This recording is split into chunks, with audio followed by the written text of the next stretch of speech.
Zaintza betianik guztiok gutxietxe dugun arloa dela eta oraindik gutxiri interesatzen zaien gaia. Hori hala azpimarratu zuen zaintza sistema publiko komunitario bat eraikitzeko beharra dagoela. Entzun dezagun. Zaintza burujabetzaren inguruan jardun dugu, jakinda oraindik bideo oso luzea gelditzen zaigula horren definizioan, eta bideo oso luzea era berean Euskal Zaintza Sistema Publiko Komunitarioa deitzen dugun hori definitzeko. Gako batzuk eman ditugu, eta nik uste importanteak diala, bata eragileen arteko harremana, eragile udal saietakoa, erakunde artekoa, ehun sozial eta komunitarioarena, baita jardun dugu pixka bat ehun ekonomikoak izan beharko luken funtzioaren inguruan, gaur-gaurkoz dakagulako negozioa egiten duten enpresa pribatu asko, eta bestelakoak ere, baina nagusitzen da. Eta hori dana nola artikulatu ikusi beharko dugu aurrerantzean.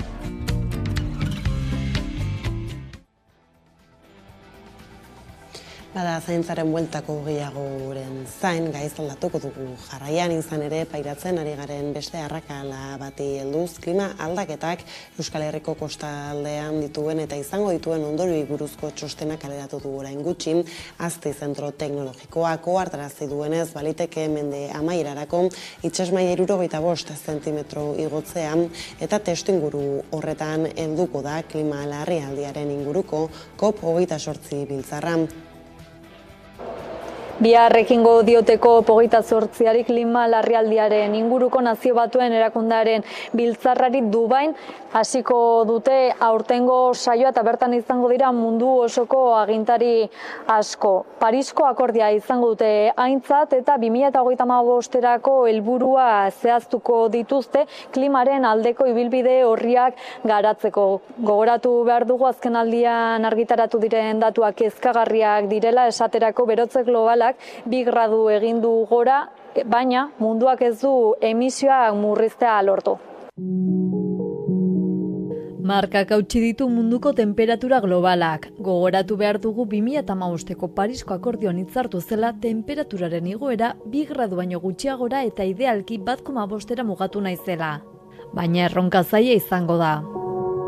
Izan ere oso uda beroa pasa dugu, uztaila inoizko hilabeterik beroena izan zen, eta Kopernikusek argitaratutako azken datuen arabera, azaroan lehen aldiz gainditu da 2 graduko temperatura igoera industria aurreko aroarekin alderatuz. Alegia 1850 eta 1950 eta 1900 urteekin alderatuz. Azaroaren 17an 2,07 gradu beroagoa izan zen batez besteko temperatura, hurrengo egunean 2,06 beroagoa eta egunez egun jaisten joan da temperatura.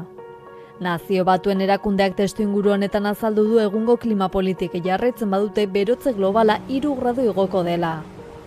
Hori gerta ez dadin mundu mailan aldaketa sakonak behar dira. Adibidez, berotegi efektuko gasen isurketen aurreikuspenetan 28% eta 42% murrizketak lortzeko hemendik 2030era.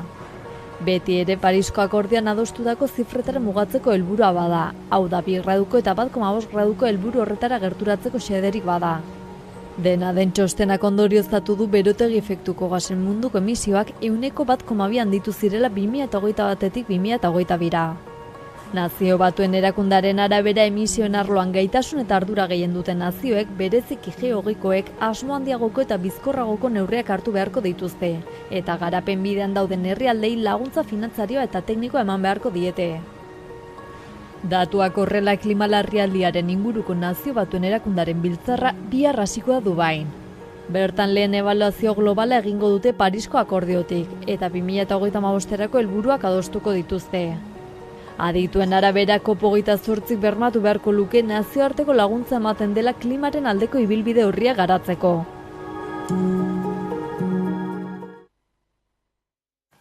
Eta konexiorekin bukatu baino lehen berriro gurera itzuliz Arantza Zuri buruzko dokumental bat osatu dute.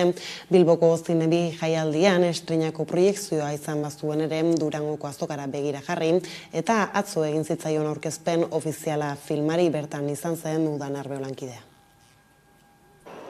Arantzazuren ekarpen sozial, kultural eta espiritualei buruzko irakurketa intimoa jasotzen du Arantzazu dokumentalak. Arantzazula fundazioak sustatu du eta Peio Sarasua izan da gidoilari eta dokumentalaren zuzendari. Horretarako 16 frantziskotar elkarrizketatu dituzte, 25 orduko testigantza jaso dituzte, baina dokumentala 70 minututan gelditu da. Arantzazu 36 zentimetro 5 mende herri bat lanak argia ikusi du. Peio Sarasuak zuzendutako ikusentzunezko lana Arantzazuko ondarea ezagutzera emateko Arantzazula fundazioak abiatu duen etapa berriaren parte da. Frantziskotarren lekukotzak bizi istorioak iniz jasogabeko jasotzeko egitasmoa abiatu zuten duela ia 2 urte, eta horren emaitza argitara atera dute. Frantziskotarrekin elkarlan estuan, entzute ariketa sakona egin zen lehenengo, testigantza sorta gordailu eran jasota gerazedin, artxibo eran jasota gerazedin. Arantzazu ireki eginda erantzun gaurkotuetara iristeko, aurrera egiteko eta Arantzazu irekita dago kontakizunaren markoan kokatzen da dokumentala hain justu. Beraien bizipena, beraien bizitza aukera ulertzea, zergaitikan diran frantziskotar, zer dan hori. Hor Dorronsorok aipatzen du exotiko xamar bezala ikusten ditugula, eta egia da. Galdetzen badiogun norbaitit fraide bat zer dan, lotuko du eliza kontuekin, otoiz kontuekin, baina segura asko ez du lotuko herrigintzarekin, ez? Eta frantziskotarrak hori egin dute, ez? Eta hori, nolabait jaso nahi dugun ere bai, ez? Dokumentalean 7 frantziskotarrek hartu dute parte, horietako bada Jose Maria Arregi, Arantzazuko frantziskotarren ministro provintziala. Azken hamarkadetan, nahita ez, Arantzazu beti egon da gure herri honen bihotzean esango nuke. Artea dela, kultura dela, euskara dela, fedearen berritzea eta ospakezuna direla, bakearen alde egin izan diren ekintza ugaria direla, eta esango nuke kasi nahi gabe hor egon gara eta hor gaude oraindik ere. Arantzazuko ekarpen sozial, kultural eta espirituali buruzko lanketa 70 minutuko dokumentalean ondu dute, eta orain Durangoko azokan jarri dute begia. Euskarari lotutako plaza ederra izanik, irudienean proiektatuko da ikusentzunezkoa. Eta horren ostean Euskal Herri osoko antzokietara zabaltzeko ahalegina egingo dute. Euskal Herria zure bertsoa kantari dijoak izu. Kotizazio bidezko pentsioak 3,67 haziko dira 2024an Euskal Herrian eta beraz Araba, Bizkaia eta Gipuzkoako batez besteko pentsioa 55,8 euro igoko da eta Nafarroakoa 51,7 euro. Hori horrela erkidegoko pentsiodunek 1.484 euro kobratzetik 1.540 euro poltsikoratzera pasatuko dira. 7.426 euro jasoko dituzte datorren urtean, aurtengo 1.375 euroren ordez, bestaldetik gutxieneko pentsioak eta kotizaziorik gabeko pentsioak are gehiago igoko dira, baina Espainiako Gizarte Segurantzako Ministerioak ez du portzentaje zehatza jakinarazi. Espainiako Estatistika Institutuak azaroko KPI aurreratuak kaleratu du gaur, eta horren arabera eginda kalkulua dena dela behin betiko datuarekin baieztatu beharko da igoera. 2021eko pentsioen erreformaren arabera pentsioen urteroko eguneratzea azaroko inflazio datuaren arabera zaztu behar da gainera aurreko 12 hilabeteetako urte arteko tasen batez bestekoarekin. Aldiz, kontsumoko prezioen indizaren urte arteko tasa 3,3 biraino jaitsi da azaroan iazko hilabete bereko datuekin alderatuta. Espainiako Estatistika Institutuak gaur aurreratutako datuen arabera urrian urte arteko tasa 3,5 izan zen 3,10 handiagoa. 3 hilabetez jarraian urte arteko tasa igo ondoren KPIaren hazkundea eten egin zen urrian, mantendu egin baitzen, ordean urte arteko inflazioak bera egin du azaroan batez ere erregaien prezioak eta pakete turistikoak iaz baino gehiago jaitsi direlako eta elikagaien eta edari ez alkoholdunen prezioak iaz baino gutxiago igo direlako. Aitzitik argindarraren prezioak bera egin du, baina iazko azaroan baino gutxiago. Azken hilabeteko bilakaera kontuan hartuta berriz, prezioak 10 merkatu dira urritik azarora. Bestalde, azpiko inflazioa, energia eta elikagai freskoak kontuan hartzen ez dituena, 7% jaitsi da azaroan 4,4%. Gauzak horrela 4 hilabetez jarraian bera egin du eta 2022ko apiriletik izandako txikiena da. Azaroko datu aurreratua abenduaren 14an baieztatuko du Espainiako Estatistika Institutuak. Autogintzaren sektoreak garaizaiak bizi ditu, autoen erosketa datuak jaisten ari dira eta markak ez dira modelo berriak ateratzen, ausartzen. Sektore horrek doministiku egiten badu, dardara euskal industria osora zabaltzen da eta dardara horren menpe daude besteak beste Mikrodekon, Glavista eta Mekaner. Enpresak Mikrodekon kaleratze asko egon dira dagoeneko eta beste bietan itxiraren beldur dira langileak. Manifestazio bateratu egin zuten atzo hain zuzen ere goizean Bilbon, Eusko Jaurlaritzari benetako inplikazioa eskatzeko eta 500 langileak kaleratu ez ditzatela eskatzeko.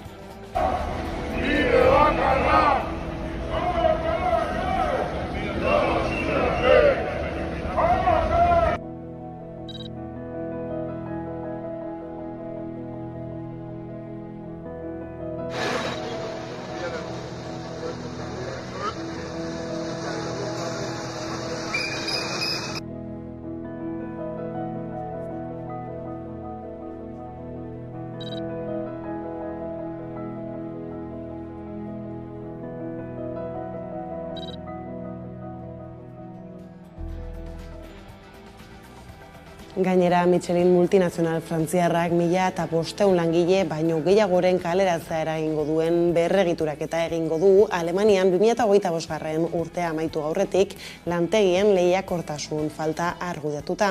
Hain justu ere, joan den ostiralean jakinarazi zuen Gasteizko Michelineko zuzendaritzak 150 langile sobera dituela eta beste 26 lasarte horian.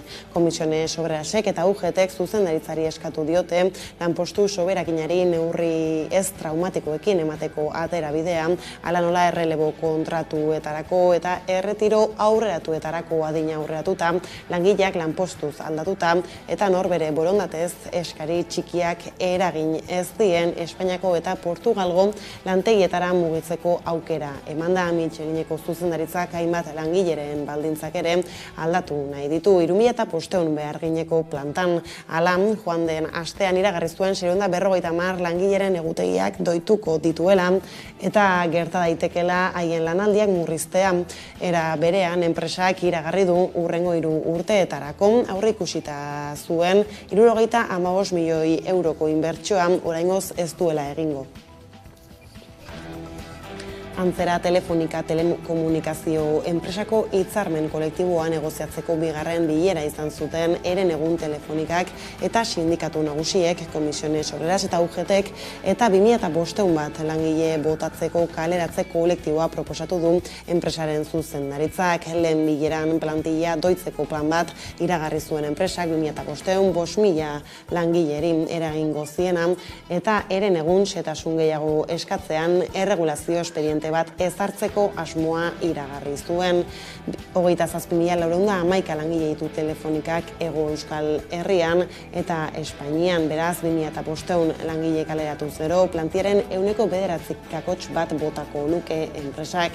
Hego Euskal Herrian 871 berrinek egiten dute lan Telefonikarentzat, proportzioa bete 0,79 langile botako lituzkete, beraz filial guztietan egin ditu kaleratzeak Telefonikak. UGTek adierazi du kaleratze horiek langileen lan baldintzak bermatuko dituen itun berriarekin batera etorriko direla, baina ESK sindikatuak, Komisione Obreras eta UGTren konplizitatea salatu du kaleratzeetan. Izan ere, hitzarmenaren negoziazioetan marra gorriak jarri ditu UGTek, baina kaleratzeak eragoztea ez dago horien artean. Ostegunean egingo dute lan ituna negoziatzeko 3. bilera. Eta lan gatazken bueltako azkenekin berriz, Amazonek bere lantaldean onartu beharko ditu Gipuzkoako bere banaketa azpikontratak maiatzean kaleratu zituen 60 banatzaileak. Euskal Autonomia Erkidegoko Auzitegi Nagusiak ebatzi du SDR Garraio enpresak eginiko lan erregulazioa legez kanpokoa izan zela eta langileak berriz kontratatu behar dituela. Are gehiago, langileak legez kanpo laga izana egozten die bi enpresei eta horren bestez Amazon Road Transport Spain enpresak kontratatu beharko ditu banantzaileak. Salaketan ELA sindikatuak egin zuen eta enpresak aukera du helegitea jartzeko. Lan arlokoak aipatuta hezkuntza arlora egingo dugu salto. Jarraian izan ere Nafarroako eskola publikoetan jardunaldi zatitua inposatu nahi duen foru agindua salatu du Nafarroako familien elkarteak.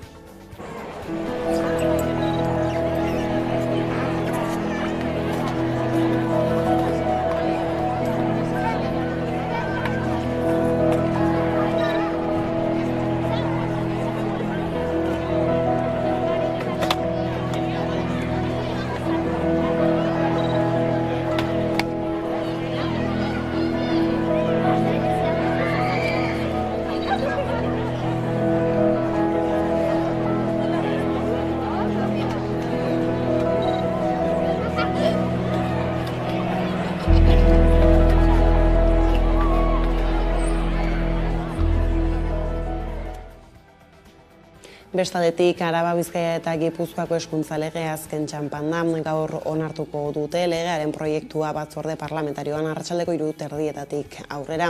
Hain justu ere azken urratsa da hau, abenduaren 21 behin betiko onartu aurretik. Beraldetik, Euskal Herria Bilduk iragarri du dagoeneko aurka bozkatuko duela.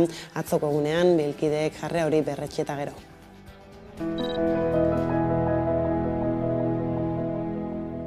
Gure ustea da, abenduaren 21 onartuko litzatekeela legea osoko bilkuran Eusko Legebiltzarrean.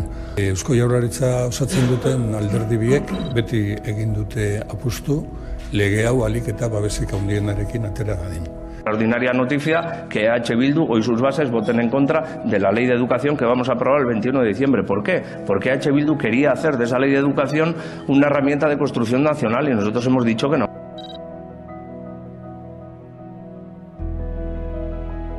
¿Para quién es un problema que la gente sepa euskera? Por favor, 2023.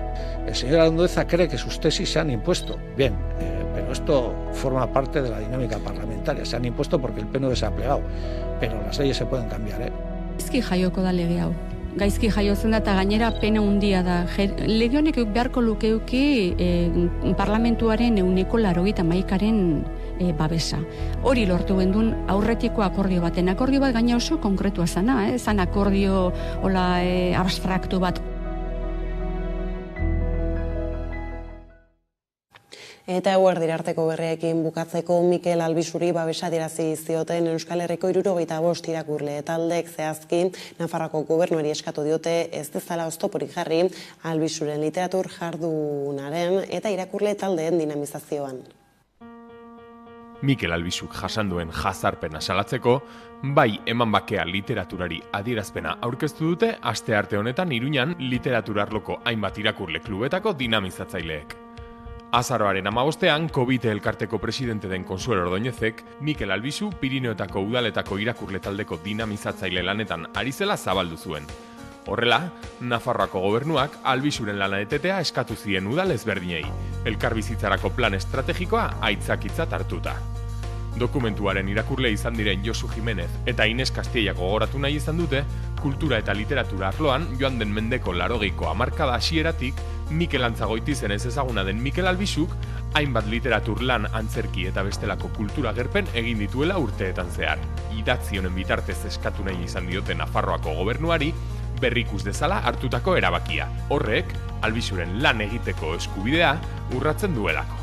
Zeren eta asteko eta behin bidegabekeria honen aurrean ezin isilik gelditu eta eskatzen diogu kontuan har dezala Nafarroko gobernuak ze babesa izan duen Aurizperriko koordinatzaile den Mikel Albizuk berazter dezan hartutako erabaki hori Madrilgo elkarte horren presioz eta presaz eragindakoa.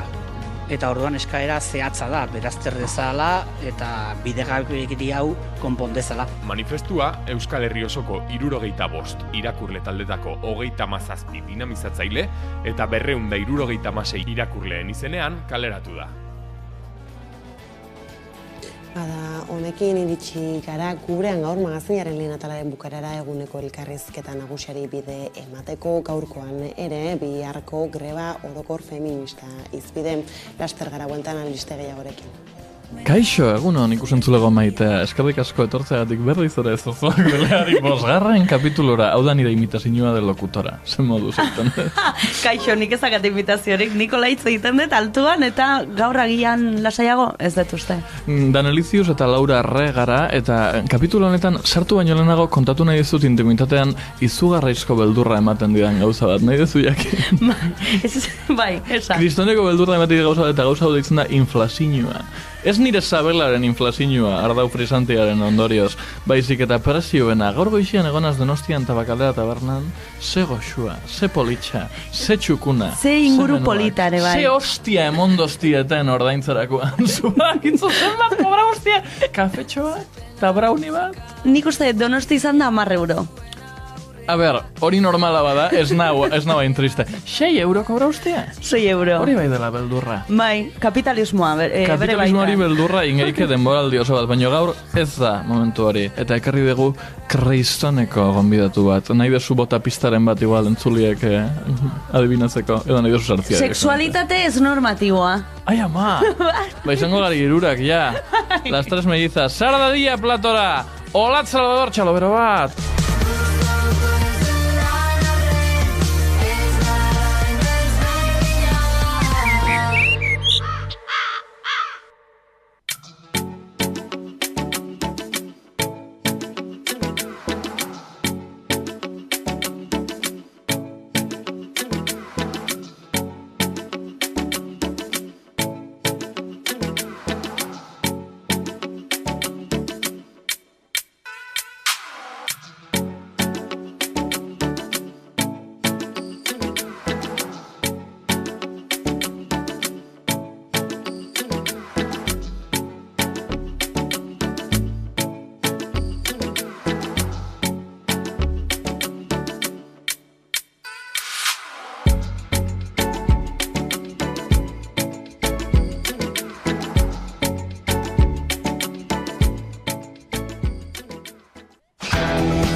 Erdiak pasata iritsi da eguneko elkarrizketa nagusiari heltzeko unea, eta horretarako gaurkoan gurekin dugu Alasne Barona, Euskal Herriko mugimendu feministako kidea, kaixo Alasne, eta ongi etorri.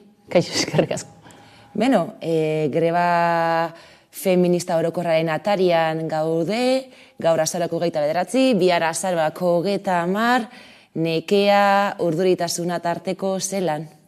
Bai, bueno, zuk ezaguzuna, ez? Nik uste nekea eta urduritasuna ja nabaria dela, baina aldi berean ja gogotsu gaude jaia biharko eguna heltzen den, eta hori bai. Grebaen aurreko bi asteak normalean nahiko mugituak izan ohi dira, ez? Azken prestaketak, azken batzarrak, azken bilerak, nola joan da? Bai, nik uste dut handia dela antolatzen ari garena, eta orduan, azkenengo asteak nahiko kaotikoak izaten ari dira, bilera eta lan egun asko, egunari berari azkenengo pintzeladak ematea, baina orokorrean igual antxietate pizka bat ere badaukagu, baina gogotsu gaude bai. Hala ere, egiten ari zaten lana historikoa izateko, ez da? Historikoa izango da, mugarri bat izango da, lehenengo greba orokor feminista, nora joatea aurreikusten duzue? Bueno, zuk esate duzuna, ez? Historikoa izaten ari da antolatzen ari garena, eta nik uste dut biharko egun ere historikoa izatea espero dugu. Lan handia dago atzetik, jende askoren lana dago atzetik, eta biharko eguna espero dugu izatea oso jendetsua eta aldarriz betea, ez? Kaleak bete eta aldarriz bete aldeari. Aldarriz beteko dira bihar Euskal Herriko kaleak, zaintza sistema publiko komunitario bat aldarrikatuko da, zergatik greba feminista, zergatik greba feminista orokorra, zehatzago esan da, zergatik greba feminista orokorra? Bai, nik uste dut, greba borrokarako erramienta gisa ulertzen dugula, baina aldi berean grebako erramienta berak ematen digu aukera mahai gainean jartzeko kontraesana, Zena dut, ezin diogu utzi zaintzeari, eta orduan greba honek ere emango du, agerian jarriko du zaintzaren ezinbestekotasun hori, eta agerian jarriko du ere zer eta nork eta ze baldintzatan egiten duen zaintza, Gero beste alde batetik, feministaren kontzeptua edo, aurreko grebei jarraituz, sistema kapitalista, heteropatriarkal, kolonialista eta rasista seinalatzera goaz, privatizazioaren arduradunak seinalatzera goaz eta interpelatzera goaz, eta aldi berean sektoreko langileekin aliantzak sortzen ari gara prozesu honetan zehar, Eta nik uste dut, mugimendu feministak borroka hori babestu eta langile eta sindikatuek egindako bide feminista hori aitortzera goazela. Aldi berean, greba orokor bat da, zaintza bera denon ardura delako, Naiz eta gero feminismoak, mugimendu feministak lidergotza eukiko duen bertan. Zaintza guztion ardura dela aldarrikatzeko, izan ere, emakumeok hartu dugu beti zaintzaren ardura hori, eta gainera datuek, egoera gordinaren adierazle badira, datuak, Hego Euskal Herrian, 182.000 lagun inguruk dihardute ordaindu gabeko etxeko lanetan, gehienak emakumeak dira, horrez gain ordaindutako lanetan ere, sare egoitzetan adibidez, 100 handi bat emakumea da, etxeko zerbitzuetan, 186 emakumeak dira, 140 baino gehiago emakume migratuak gainera, egoera beraz, datuek egoeraren adierazle dira orduan. Bai. Nik uste dut sistema bidegabea dela eta pandemia gainera berriki erakutsi duen bezala ezinbestekoak diren lanen pisua emakumeen eta gainera gehienetan emakume migratuen bizkar gainean jartzen da, Sostengaitza da egoera eta botatzen dituzun datuetaz gain badaude beste hainbat ere horren erakusle direla. Ekonomia ofizialean zenbatu ezarren egia da zaintza lanak sistema ekonomikoa mantentzen duela, Adibidez, EAeko denbora aurrekontuen inkestaren arabera, emakumeek etxeko lanen eta zaintzaren 170 baino gehiago egiten dute. Eta 2021an, adibidez, bataz beste, emakumeek 9,5 ordu pasatzen zituzten egunean etxeko lanetan, adingabeak edo menpeko pertsonak zaintzen, eta gizonek aldiz 6,5. Gero adibidez, estedintzetara baldin bagoaz, hau da, familia zaintzeagatik estedentzia bat eskatzen duten pertsona horien 170 baino gehiago emakumeak dira. Gehienetan, familiara jotzen dugu pertsona bat zaintzeko, normalean familiatara jotzen dugu, 188 baino gehiago familiako kideak dira. Baina, menpeko pertsona hori hartatu ezin dugunean eta baliabide ekonomikoak ditugunean, etxeko langilea kontratatzera jotzen dugu. EAen 180 baino gehiago emakumeak dira. Horietatik erdia baino gehiago pertsona migratuak. 125 kontraturik gabekoak eta gainera gehienak egoiliar gisa. Gero erresidentzietara ere baldin bagoaz, 180 emakumeak dira. Gainera erresidentziak daukate joera argi bat eta da privatizazioarena. EAen titulartasun publikoa ez da 110eraino heltzen, eta adibidez Nafarroan 71 erresidentzietatik 2 bakarrik dira publikoak. Izan alde batetik edo izan bestetik argita garbi dago soldata arrakala oso handia dela. Adibidez aurrekoan berri bat irakurri nuen, Frantziako estatuko soldata arrakalaren ondorioz, azaroaren lehenengo astetik urte bukaerara arte, Ipar Euskal Herriko emakumeek doan lan egingo zutela, Azkenean, esparru guztietara baldin bagoaz, nik uste dut datuek argi uzten dutela egoera, ondorio argia da. Emakumeek sostengatzen dugu mundu hau, emakumeok zaintzen dugu mundu hau, eta gainera derrigortuta eta modu prekario baten.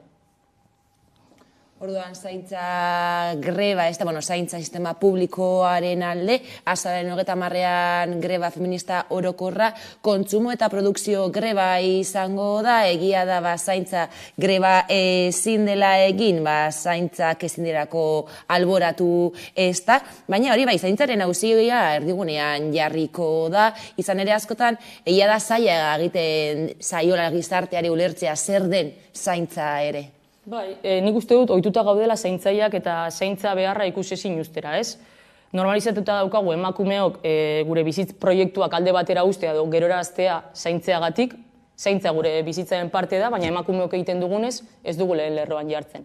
Bueno, gure ustez merezi du gabezia horiek lehen lerroan jartzea, merezi du gabezia horiek ikustaraztea eta emakumeok ere lehen lerroan jartzea, ez?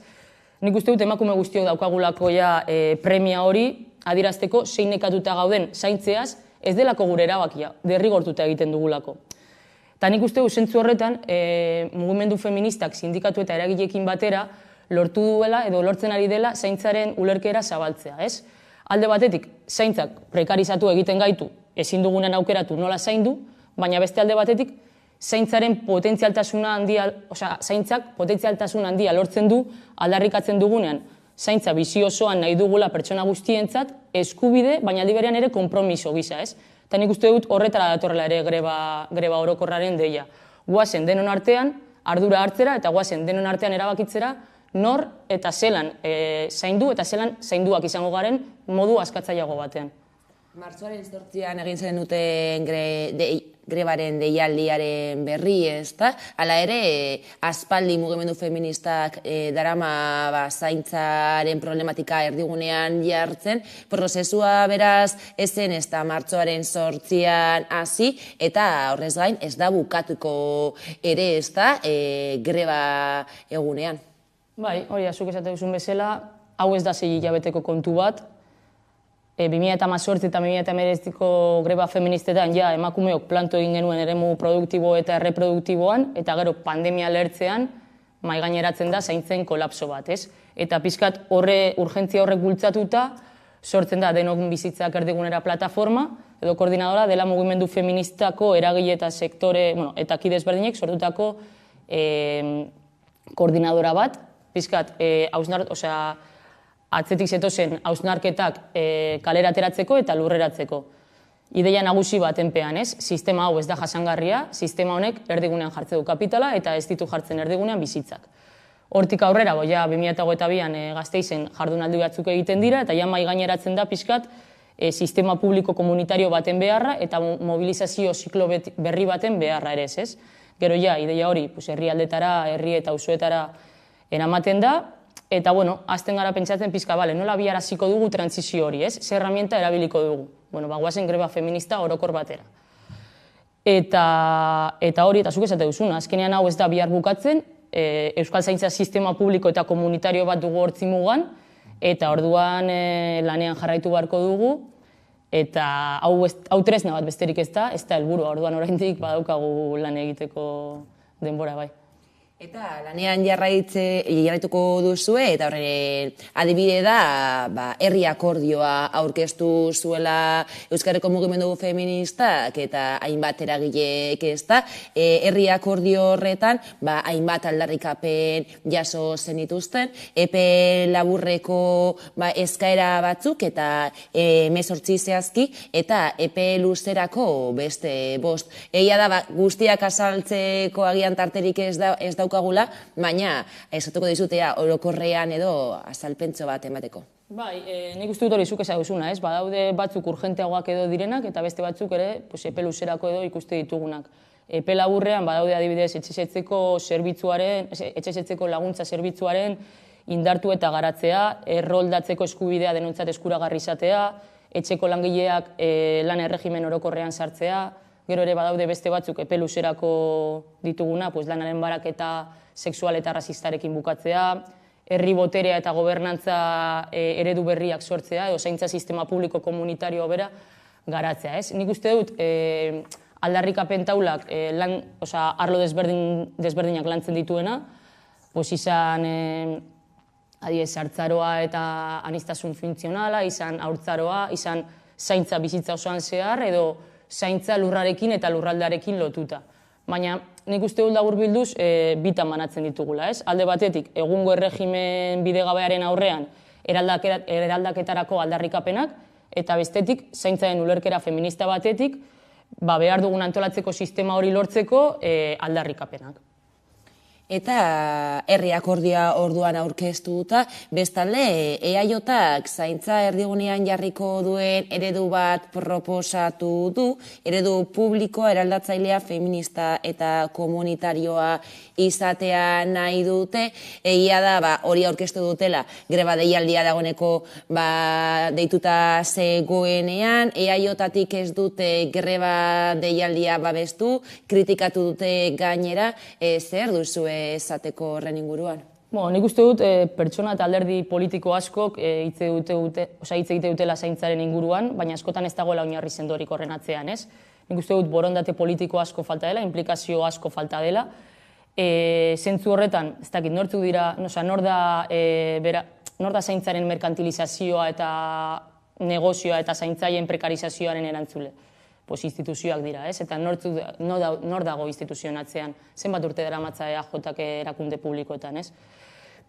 Gainera, kuriosoa da, komentatzea, hitz oso politez betetzea beraien aldarrikapenak, ez dakit eredu publiko, eraldatzaile, feminista, komunitario, dana dalakoak, baina gero nik uste dut datuek ez dietela arrazoia ematen, ez? Erresidentzien kontuarena adibidez, ezin duzu publiko hitza erabili eta gero erresidentzien joera argi eta garbi pribatua izatea izan, ez? Adibidez, 1000 pertsona baino gehiago hil dira erresidentzia publiko batera sartzeko itxarote zerrendan, ez?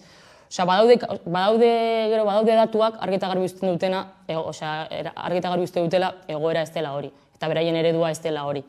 Gainera nik uste dut ez dela ere lehenengo aldia kalean dagoen diskurtsoa bere garantu nahi izatea, eta edukiz ustu nahi izatea, ez? Orduan guk zentzu horretan guk uste dut gurera jarraitu behar dugula.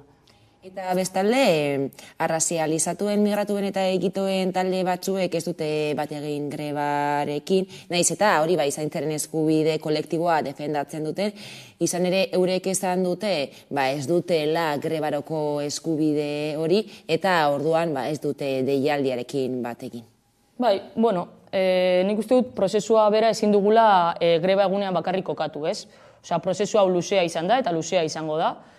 Eta une oro egon gara aliantza berriak sortzen, ahalik eta partaidetza gehien lortzen, ez? Greba bera tresna bat da, baina prozesua haratago doa. Eta prozesuan zehar partatzeko espazio eta tarte desberdinak ireki ditugu, ez? Zentzu honetan ere, prozesu osean zehar, emakume migratu eta arrazializatuek parte hartu dute, lanlerro bat ere finkatu da, gerora ere eguneko egitaragoan bertan txertatu dena. Argi eta garbi dago, grebarako eskubidea ez dagoela bermatuta sektore guztietan, badaudela sektore batzuk ez daukatenak hori bermatuta. Adibidez, zerbitzu minimoena ere ulertu daiteke grebarako eskubidearen ukapen gisa bezala, baina, nik uste dut hori guztia prozesuan zehar presente euki dugun gauza bat dela, aurreko grebetan ere presente euki genuen gauza bat dela, eta pizkat horri jarraituz, greba feminista orokor honetan, beste borroka askotan zapiak ere resistentziarako elementu gisa erabili diren bezala, dei egiten diogu grebarako eskubidea ez duten hoiei edo bihar lantokietara joateko behartuta dagoen jende horri zapi laranja bat erabiltzera, greba feminista orokor honetako simbolo gisa, ez? Eta greba deialdia egia da Hego Euskal Herrian soilik egingo dela, naiz eta herri akordioa Euskal Herri osora zabalduta egon, hori iparraldean manifestazioak egingo ditu mugimendu feministak, ez da? Egia da egungo errealitatea dela eta Ipar Euskal Herrian ezin izan dela grebara deitu, baina horrek ez du esan nahi prozesuaren parte ez direnik eta prozesuaren parte ez direnik edo egia da, badago zaintzaren gaia erreparatzeko asmoa eta egiten ari da, eta azaen 30ean ere mobilizaziora joateko deia egin da. Plataformak irtera kolektibo bat antolatu du autobusez zein kotxez, arratsaldeko Donostiko manira joateko. Egun zaintzarako zerbitzuak erabat privatizatuta daude, ez da, hori aipatu duzu lehen, eta zaintza hori jasotzen dutenen ongizatearen eta langileen lan baldintzen kontu, ez da. Zaintza privilegioen arabera dago banatuta egun, emakumeak zaintzaileak dira, gizonak zainduak dira, eta gizarte guztia gure bizitzako uneren batean, izan ere zainduak izango gara, ez da. Orduan hori erdigunean jarrita eta hori aintzat hartuta gizarte guztia dago deituta greba honetara. Bai, bizintza zeintzeko modu bakarra elkarrekin egitea da, ez? Modu komunitario baten egitea da. Zaintzarako eskubidea denona da, baina aldi berean zaintzarekiko erantzukizunare denona da.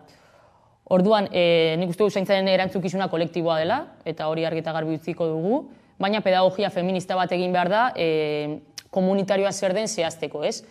Zaintza lana komunitatean modu bidezkoan banatzeko lan egin behar da, bestela berriro ere emakumeen gain geratuko da inendi batean hau. Orduan bihar ere hori azaleratuko dugu, ez? Zaintzea jendarte guztian ardura dela.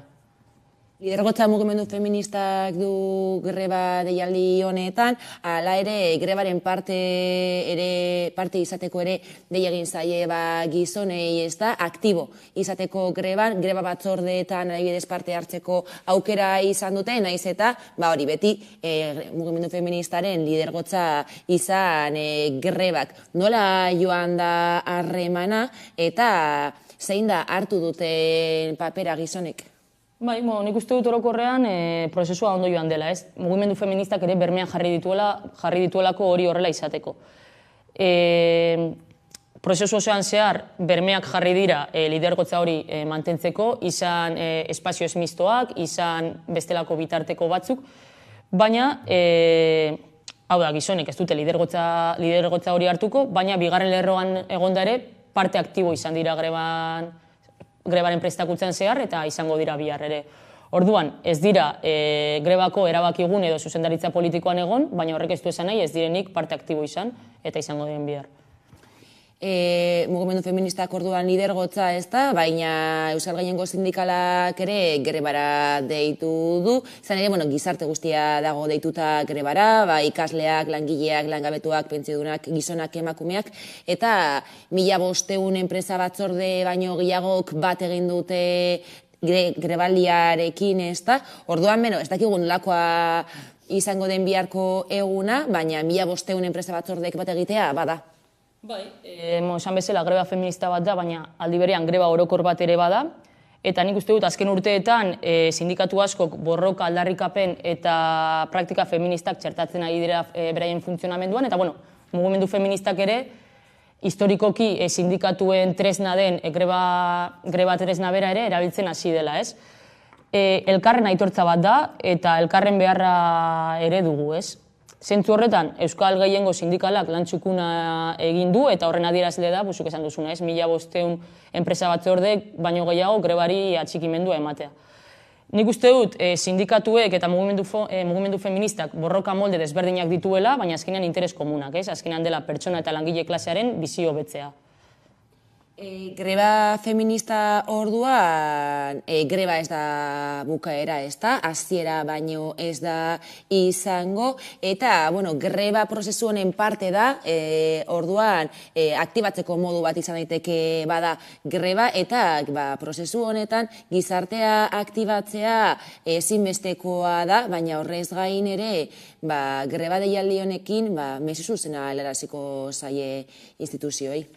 Bai, nik uste dut elkarrizketan zehar errepikatu den gauza bat dela, erakundeen ardura da zaintzarekiko eskubide unibertsal eta, eskubide unibertsala aitortu eta bermatzea, borondate politiko bat behar dugu, borondate politikoa badago instituzioak berak oso tresna interesanteak izan daitezke, baina zaintza sistema berrantolatzeko, planteatzen dugun zaintza sistema publiko komunitario hau antolatzeko gizarte osoaren aktibazioa behar da, eta nik uste dut bihar ere horren erakusle izango dela.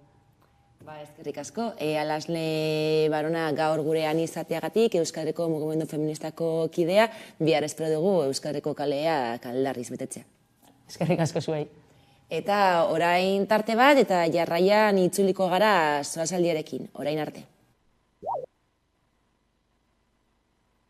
Grebak ekarri digu kriston lankarga eta ari gara sektore guztietan langile batzordeekin hizketan, asanbladak egiten, mugimendu feministak eman dizkigun materialak eta banatzen, eta sektorea pixkat prestatzen.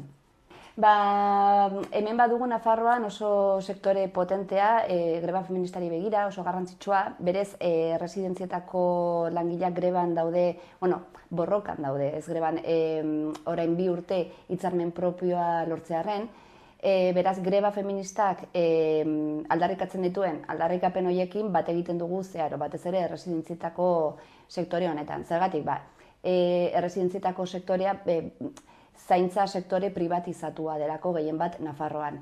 Jakin ezagun, Nafarroan 72 erresidentzia zahar egoitza daudela, eta haietako bakarrik 2 direla publikoak.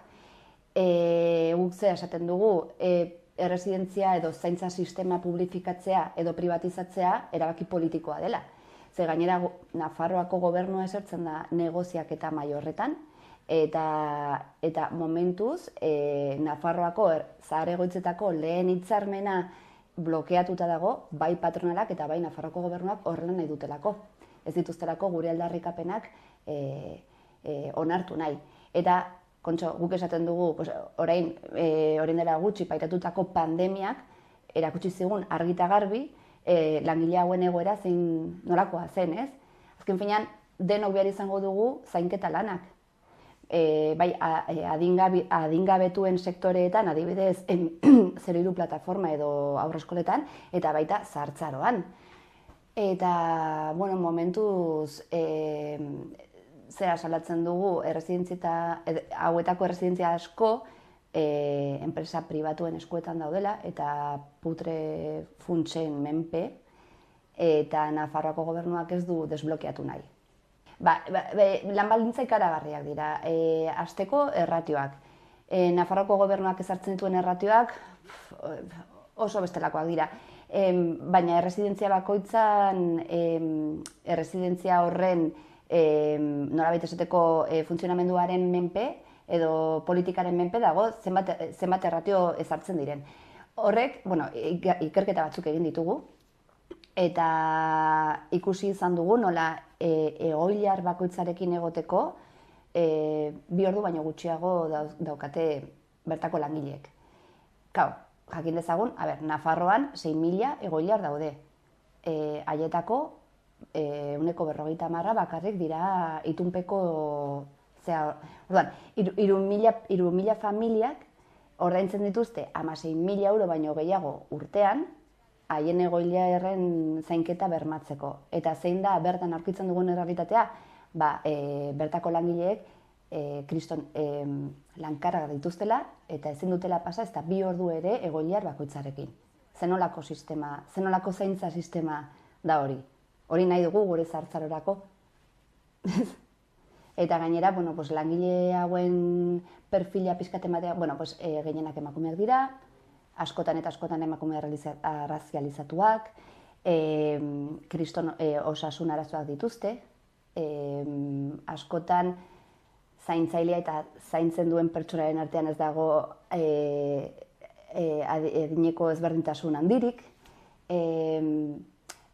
Kontratu mota partzial asko dago sektore honetan, soldatak 1.000 euro ingurukoak dira, zergatik asko eta asko kontratu partzialak direlako, hitzarmen propiorik ez dutelako, azkenean estatu mailan ezartzen den hitzarmen baten menpe daudelako, hemen ez dituzte haien lan baldintzak hemen negoziatzen baizik eta Madrilen, a la baja, enpresa pribatuen eskuetan daudelako, eta zer bilatzen dute enpresa pribatuek gure osasunarekin eta haien lan baldintzekin haien poltsikoak betetzea.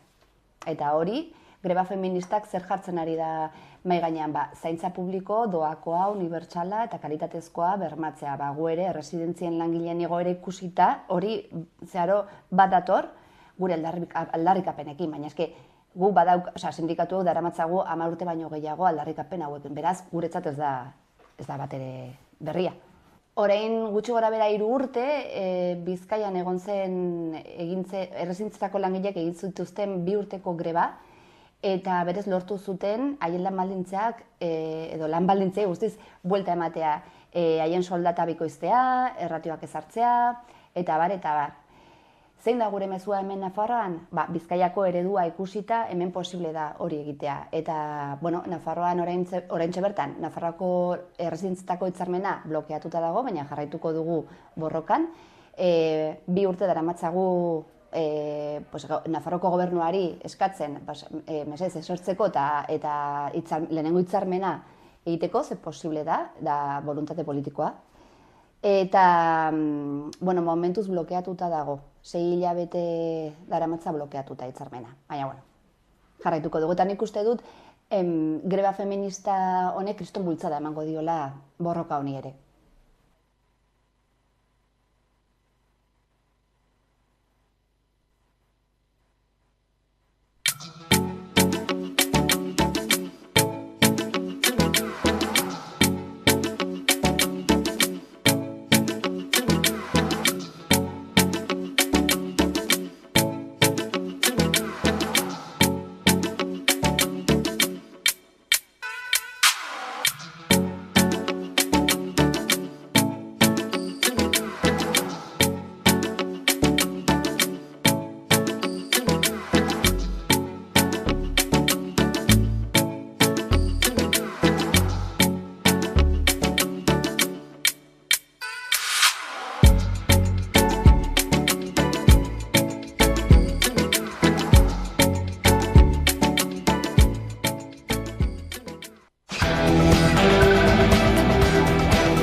Ordu batak dira eta sozialdiari ekiteko unea heldu da, eta horretarako gaur gurekin ditugu Eneko Ande Romero eta Arantza Gutierrez. Kaixo bioi eta ongi etorri. Egunon. Eguerdion. Greba feministan inguruan hitz egingo dugu, baita hezkuntza legeen inguruan, baina horrekin hasi baino lehen hauteskunde politikako kontu bati helduko diogu, izan ere gaurkoan Andoni Ortuzar, Euskadi Buru Batzarreko presidentea izan da Radio Euskadin, eta bertan egindako elkarrizketan, kastariak galdetu dio, ea noiz erabaki zuten lehendakaria, Urkullu lehendakari gai ez izateko, eta berak erantzun du larun batean bertan, eta Pradalesen erabakiaren inguruan ere galdetuta, berdin erantzun du, ezta? Kortea jarriko dugu eta orain jarraituko dugu gaiarekin. No, eso fue el sábado. Claro, pero sí, claro. A ver, he explicado un retrato robot. El retrato robot era el que era. Que no hemos decidido quién no es. Yo entiendo, entiendo hasta el morbo informativo. Nosotros decidimos quién es, no quién no. No, eso fue el sábado. Claro, pero sí, claro. A ver, he explicado un retrato robot. El retrato robot era el que era. Que no hemos decidido quién no es. Yo entiendo, entiendo hasta el morbo informativo. Nosotros decidimos quién es, no quién no es. ¿No? O sea, es una sucesión. Hori da, Paradales esan dute larun batean bertan erabaki zutela, eta Urkulluren inguruan galdetuta ez du erantzun, ezta? Esan du ondorengotza kontu bat izan dela, ez du zehazki erantzun. Adierazpen hauek entzun da, zer duzu esateko? Nik entzun dut Radio Euskadin gaur goizean, eta benetan lur eta zur geratu naiz, ezik esan duenean, zeukatela robot retrato bat, eta horren arabera Pedralez aukeratu dutela. Behar bada adimen artifizialarekin egin dute, adimen artifizialarekin halako zerari galdetu diote zein zen hautagai onena, eta atera zaio horrelako robot retratu bat, eta horren arabera bera enkajatzen zela, ez? Hombre, harrigarria da, eta benetan horrela izan baldin bada ez da serioa, ez? Ez da serioa. Nik konfesatu behar dut, EAJ-ren sareetatik ikusi dudala, baina nabarmentzekoa da EAJ-ak hartu duela kortea, 9 minutu baino gehiagoko bideo bat izan da, baina hasiera kendu dute. Hasiera kendu dute nun minutu dute, 2 minutu, nun galdetu diote, noiz erabaki duten Urkullu ez hautatzea. Eta beste guztia utzi dute. Nik uste dute Urkulluren erabakia edo Urkullu kentzaren erabakia sorpresa bat izan dela gehiengoarentzat, ez dakite EAJ-ren baitan, baina gizartearen gehiengoarentzat sorpresa bat izan dela, eta segurunik ez zegoen oindala asko erabakita. Hori bai, El Correoren esklusiba horrek bultzatu duela Pradales izatea azkenengo momentuan harineketan, hori seguru, konfirmatu dute haiek. Bueno, eta bestelako gaiei helduta, greba feminista orokorra barkatu. Bihar dugu greba deialdia, badago guztia lotuta, 1500 batzordek baino gehiago greba egingo dute, azken batzarrak, azken prestaketak, baina bihar greba, nola ikusten duzu egoera, nola aurre ikusten duzu joango dela plantoa? Bueno, guk algortan atzo batu ginen mugimendu feminista, imaginatzen dut hainbat herritan bezala, azkenengo ukituak emateko, azkenengo kedadak, holan lanak banatzeko, ze lan handia dago, eta lanak banatzeko, ere norkitze egingo duen, horrelako gauzak aukeratzeko, ez? Eta, beste leku askotan bezala ere bazkalduko dugu elkarrekin kalean, naiz eta guraldi txarra egongo dela esan duten. Eta, atzo nik esan beharra daukat, jende asko batu ginela, ez eta oso berandu egin zen lana emoitu eta gero, eta ez dakit, ikusten da badagoela giroa, eta unibertsitatean nik esango nuke ere bai, giroa badagoela, ez? Eta hor, nik uste bultzatzen dutenak ere ikasleak direla, eta ze gazteek asko daukat esateko, ez? Horren inguruan. Eta zandakoa gainera, bihar batzuek egingo dugu greba ez bakarrik gugatik, baizik eta greba ezin duten emakumeengatik eta pertsonengatik, ez? Orduan, batzuek izango dugu aukera egiteko, beste batzuek ez dute izango, eta haiekin ere egongo gara, eta gainera ere aliantzak egingo direla, eta gero, iragarri zenetik, uda egin dugu, ez? Udan egin dugun lanketa, udazkenean, eta, ja bezperan, merezi izan du, ez? Merezi izan du, ze asko eztabaidatu da, asko landu dugu, gero, lehenengo mugimendu feministan egindakoak, eta gero ja beste greba komite mistoetan, ere? Eta, nik uste dut lanketa oparoa izan dela, eta bakarrik horrezegatik arrakastatsua izango badala, ez? Deialdia. Bai, azken esan duzun azkenekin lotuta, greba oso importanteak dira greba egunak, baina bereziki importanteak dira, eta hau sindikatuek oso ondo dakite prestaketa. Prestaketa, hartu emanak kolektiboekin, pertsonekin, jendeekin, eta hor nik uste dut mugimendu feministak lan ikaragarria egin duela. Greba honetan nik uste inkretzendo joan dela bereziki azken hilabetean, hori baino lehen, eskutuko lan hori bai bat zegoen, jenalteari ez zitzaion asko heltzen. Baina nik uste dut bereziki azken hilabetean termometroa saltuta gizartean eta inguruan emoten du, jendea animatzen joan dela, ikusiko dugu bihar egingo duen eguraldiarekin zelan doan, ez bero ondo joatea, baina, gero eta jende gehiago batu da eta batuko da seguru. Aipatu dituzu 1500 enpresa komiteak, eta nik uste dut hori oso importantea dela, ez zifragaitik, normala izaten da, baizik eta gogoratzeko ez dela soilik greba feminista, da greba feminista orokorra eta danok gaudela horretara deituta, eta hori da innovazio berria, ez da, greba feministeri dagokienez, eta hor atxikimendu bat, eta atxikimendu aktibo bat egotea importantea iruditzen zait. 2018 eta 2019 greba feministak egon ziren, baina oraingoan ez da, gizarte guztia dago deituta, langileak, langabeak, pentsiodunak, ikasleak, emakumeak, gizonak, eta helburua izan da, zaintzaren auzia erdigunean jartzea, ez da, eta hori bada helburu oso handi bat, ze askotan zaintza zer den berez ez da, ez daki gizarteak edo ez du lertzen zaintza norarte heltzen den.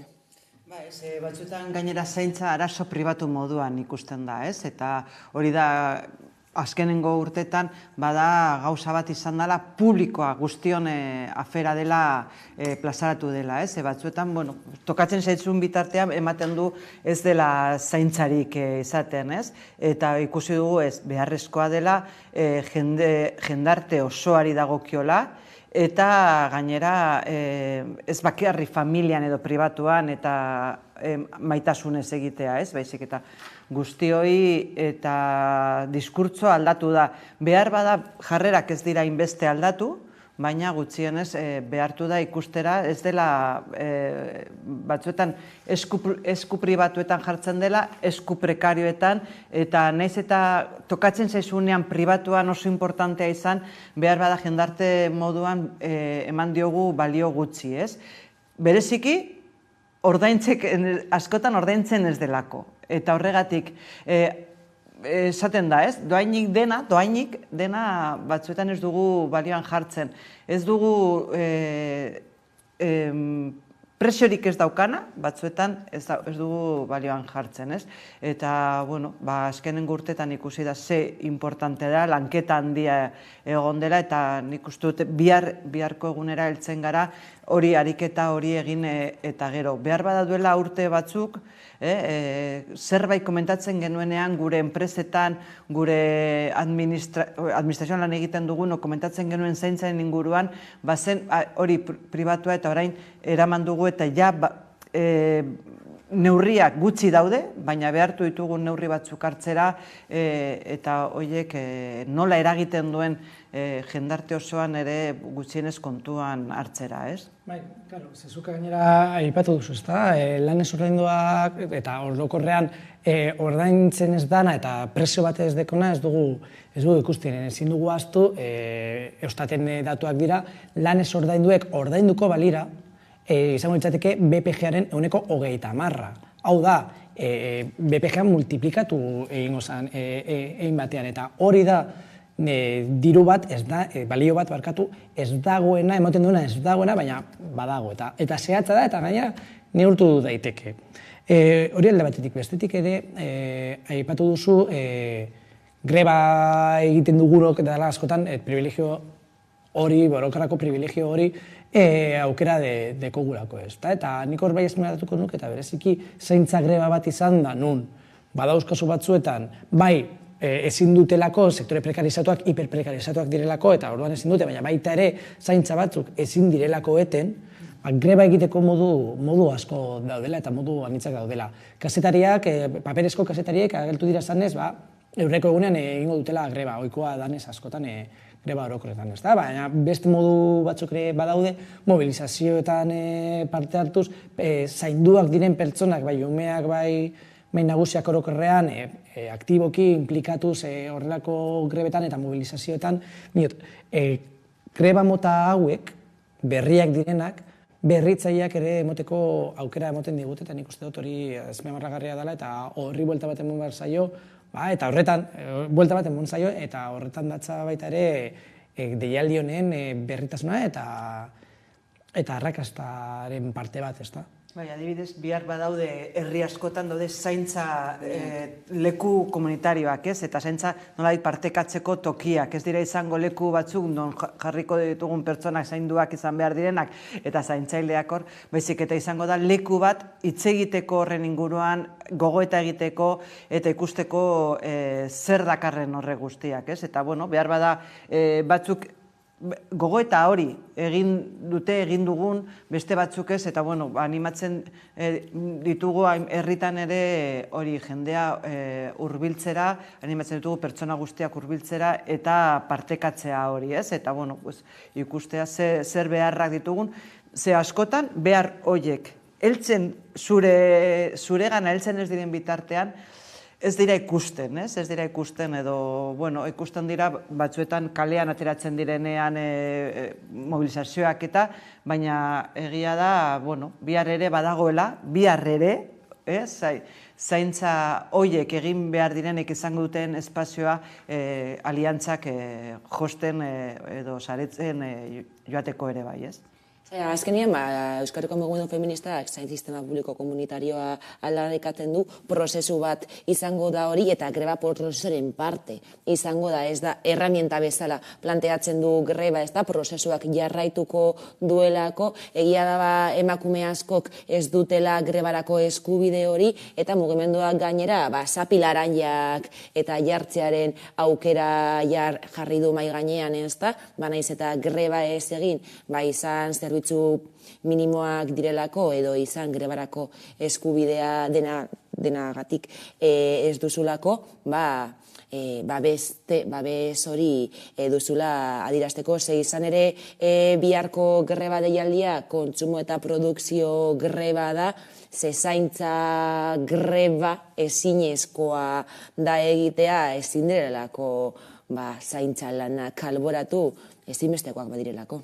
Bai, azkenean gure gizartearen pilare bat da, ez zaintza lana, baizik eta zaintza bere osotasunean. Hau da, gizaki interdependienteak gara eta zainduak izan barik, eta ez bakarrik umeak edo nagusiak edo gaixorik gauzenean, baizik eta gure egunerokotasunean zaintzarik ez badago, gizartea ez da soilik gelditzen, baizik eta jausten da. Hori kontuan hartu behar da. Oso interesgarria esaten duzuna, noraz greba hau da kate baten, kate begietako bat, ez da? Eta nora goazen eta mugimendu feministak Euskal Herrian gauza bat oso ondo egiten badu da estrategikoki pentsatu eta argi luzeak ere jartzeko aukera hori. Eta debate asko sortzen dira zaintzaren inguruan hitz egiten dugunean eta grebak horretarako oina edo eskua luzatzen digu, pentsatzeko familia ereduen inguruan, pentsatzen du industriaren inguruan hitz egiteko, publikoa zer dan, pribatua zer dan, eta nik uste dute debate horiek pizkanaka hartu behar dugu zala eta aurrera eraman eta serio planteatu, ze hori politika publiko guztietara edatuko da, baina baita ere gure praxi pertsonal horietan eragina izan beharko luke. Bai, eta gainera hori, lehenengo, adibidez nik irakurri dut kazetariek esaten dutena, ez? Gaur greban daudenak bihar egunkaririk edo inprimakirik izateratzeko. Eta esaten dute, ez? Hori, nolabait, daudela agendan dagozenak ez dira gai horiek, ez? Agenda kazetaritza agendan, ez? Eta horiek egon behar direla ere bai, ez? Eta, bueno, poliki-poliki behartzen ari gara horiek eramaten leku askotara, baina egia da oraindik agenda berrien agenda edo agenda informatiboa da hard gai esaten dutena, ez? Eta ez daude horiek naiz eta egotea leku guztietan, zaintza ere eraman behar da esparru sindikalera negoziatzeo bat egiten denean, eta hori ikusi da beste Europako hainbat lekutan, ez? Nola zaintza ere badela ordutegi batzuk jartzea, da dena. Ze gure burua zaintzen ez badugu, ezin dugu bizitza egin, eta bizitza duina izateko oso importantea da eremu guztietan zaintza hori izatea. Aipatu duzu, ez da, Arantza, gaur prentza idatzian, azain 29an, greba dute kazetariek, eta hori idazki bat argitaratu zuten euskal kazetari feministek, eta hainbat kontu aipatzen zituzten, eta hori aipatu duzuna bazen bat, ez da?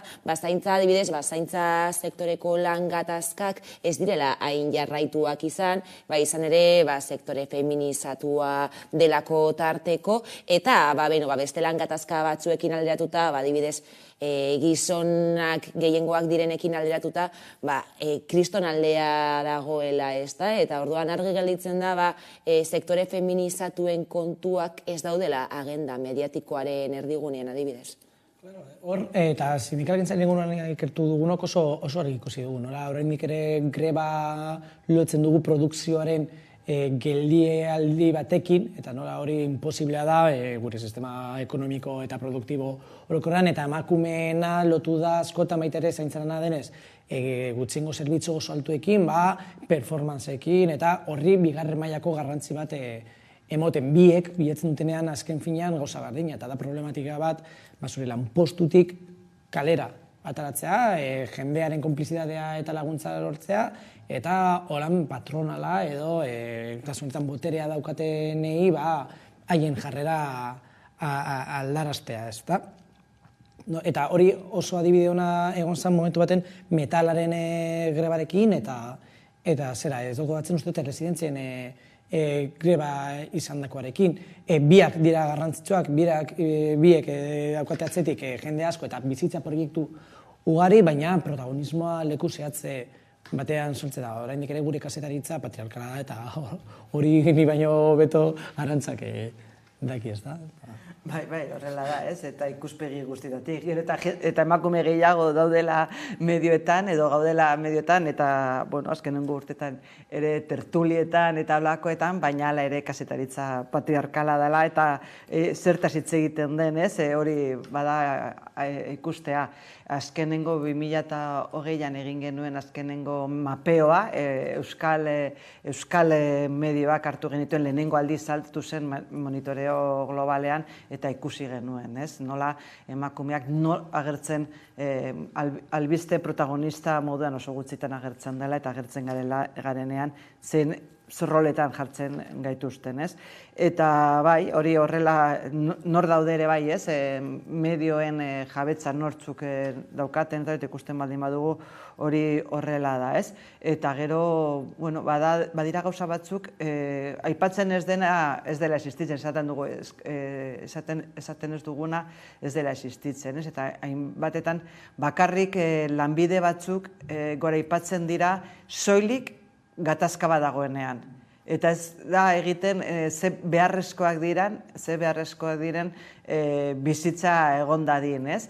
Eta hori horrela ateratzen denean, eta gainera lan batzuk bakarrik gora aipatzen dira, eta bakarrik lehenengo lerroan jartzen direnean gizonek egiten dutenean. Emakume egiten duten bitartean ez dago badira lan batzuk ez direla kontuan hartzen, eta bueno, horren inguruan ere agenda nabaritzen da, ez? Eta azten baldin bagara aztertzen, eta badaude horren inguruan azterketak momentu honetan ere begirada, komunikabide gehienetan begirada oso androzentrikoa da. Euskal Herriko mugimendu feministak du lidergotza greban, baina Euskal Gehiengo sindikalak ere grebara deitu du, lehen aipatu dugu, ez da, 1500 enpresa batzorde baino gehiagok bat egin dutela grebarekin, izan ere sindikatuek nabarmentzen dute zaintza lanek ez dutela aitortzarik, naiz eta bizitzak sostengatzeko ezinbestekoak izan. Atzokoan Maili Izazilabeko kidearekin eta Leire Gallego elako kidearekin izan ginen, euren adierazpenak entzungo ditugu eta jarraituko dugu orain. Greba eguna berezia izango da, greba feminista orokor batean lantokiak hustu eta kaleak hartzeko helburua daukagu, baina aldi berean, hortik haratago doan deialdi bat ere bada, bizitza sostengatzeko emakumeok egiten ditugun lan horiek ere ikusarazteko egun bat, eta greba beraren berezitasun hori azpimarratu nahi dugu, baina azpimarratu nahi dugu ere bai, bigarren ideia hori, badela greba bat, nolabait, aktibaziorako, agitaziorako eta politizaziorako balio behar duena. Esateko, ez da lehenengo aldia prozesu hau egiten degula mugimendu feministarekin batera, gogoratzen baldin badegu, 2018 eta 2019 urteetan greba feministak deitu genituen mugimendu feministarekin batera, beraz, ulertzen dugu prozesu nahiko naturala izan dela, azkenen bakoitzak badaki, zer egin behar duen eta ze esparru hartzen duen, Orduan, sindikatutako kideok ere gaude mugimendu feministan parte hartzen eta herrialdetako asanblada feministetan, beraz nik uste dut, elkarrekiko aitortza bat badagoela eta horrek errazten dituela gauzak, Aipatu dugu lehen, greba hasiera baino ez dela zaintza sistema publiko komunitario hori lortzeko bidean, baina ezinbestekoa bada erakundeen aktibazioa eta erakundeen borondatea, baina baita gizartearena ere, eta horregatik grebak gizarteak aktibatuko eta polizatuko ditu, ezta?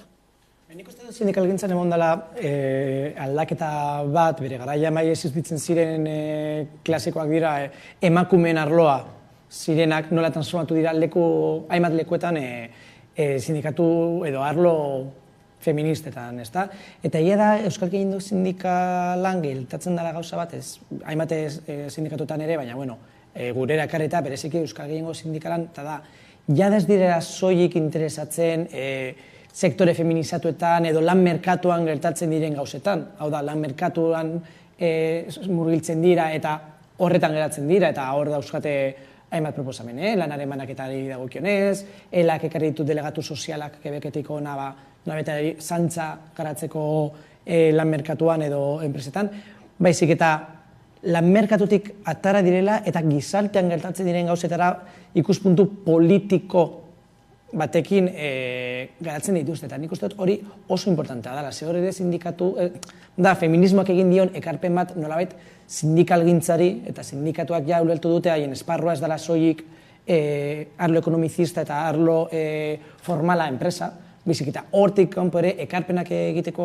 aukera dituztela, eta ekarpen handiak egin aldituztela, bai pedagogia feminista egiten bere baitan, baina baita ere proposamen soziopolitikoak garatzen. Nik hor beti jartzen dut adibide berdina, eta da, ezagutzen dudalako, eta paradigmatikoa dalako, da Quebeceko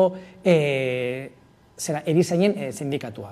Nun momentu baten kontuatu ziren, bere lan esparruan guztiz feminizatua zegoela, 80% baino gehiago emakumeak zirela, eta horrek behar zuen salto kualitatibo bat, eta eragin feminista bat ere bilakatu. Eta adibide hori oso interesgarria da ikusteko nola, sektore sindikatu bat momentu baten altzen du konstiente eta mugimendu feministako eragile aktibo bilakatzen den. Eta horrelako prozesu bat nik uste dut baita ere Euskal Herrian edo gurean gertatzen ari dara edo gertatzeko aukerak daudela baita ere. Bai, eta ematen du nolabait izan dela ibilbide erraza, baina ibilbide horretan erresistentzia asko egon direla esan beharra dago, ez? Eta balioan jarri behar da nola emakume batzuek egindako sindikatuen barruan gorputza jarri dutela eta zelako ibilbidea egin den, ez? Hori lortzeko, egia da ikusten baditugu argazki batzuk duela urte, ni hasi nintzenean nolabait, afiliatu nintzenean sindikatuan eta gaur egun eta aldatu da, aldatu da hori eta nola ere gure zertaz ziren horiek eta langileak lotzen genuen metalarekin, metaleko grebarekin, hori ikusten genuen euskaldunan ziren horiekin eta berriz orain badaudela beste zerbait ikusten dugu, ez? Eta nolabait hori soziokomunitarioak hartu duen garrantzia, ze gainera jendartean hartu duena, eta posgarria da, ez? Posgarria da ematen ari diren pausoak. Baina hori, erresistentzak egon direla, balioan jarri behar da lan hori, eta, elkarlanerako guneak daudela, eta bai, herri guztietan ikusten dugu, ez? Eta batzuek ere behar bada mugimendu feministetik ikusten dute, mesfidantza batzuetan sindikatuak esaten dutelako zera, baina simbiosi hori behar dela, ez? Eta, nik uste dut ezinbestekoa dela elkarrekin joatea honetan, ez? Eta gainera mugimendu feministan bagaude sindikatutan aritutako asko eta alderantzi sindikatuetan gero eta gehiago badira mugimendu feministan parte hartzen duten emakumeak edo pertsonak daudenak. Eta, jauzi kualitatiboa egin dela, badagoela bidea egiteko, noski, eta, nik uste dut normala dela eta sindikatu gainera behar bada horiek ere laguntzen dute sindikatuek bultzatzea behar bada mugimendu feministan ez dauden pertsona horiengan eta gizonengan bereziki heltzeko, ez? Eta, haien ere esparrua badela esateko ja ez dela emakumeen esparru bat, baizik eta sindikatuen Horregatik nik esaten aipatzen nuen hasieran importantea dan greba orokorra izatea eta importantea dan 1500 enpresa komite horiek inplikatu izana, ze greba bat egiten duzunean, zure langileak, enpresako langileak deitu behar dituzu asamblea batera, azaldu zergatik egiten da, eta hau, normala da greba guztietan, baina greba feminista izan da, imaginatu zenbat sektore maskulinizatuetan, baina baita feminizatuetan ere, ez? Emakume izateagatik hori badakigu oso ondo, ez ara automatikoki feminista, baina zi importantea dan, mundu guztiak edo, gehiengo batek lan egiten du leku batean, etortzea delegatuak, sindikatuak, azaltzera zaintzak zer diren, zergatik diren importanteak, zergatik egiten du greba zaintzagatik, hor, greba bertan pedagogia, itzezko pedagogia bat egiten da, zer dira, 1500 komite, baina komite horien atzetik zenbat pertsona daude, zenbat langile daude, eta entzun dutela diskurtso hau, bat egin dutela diskurtsoarekin, eta horrek duen balio kualitatiboa oso garrantzitsua da.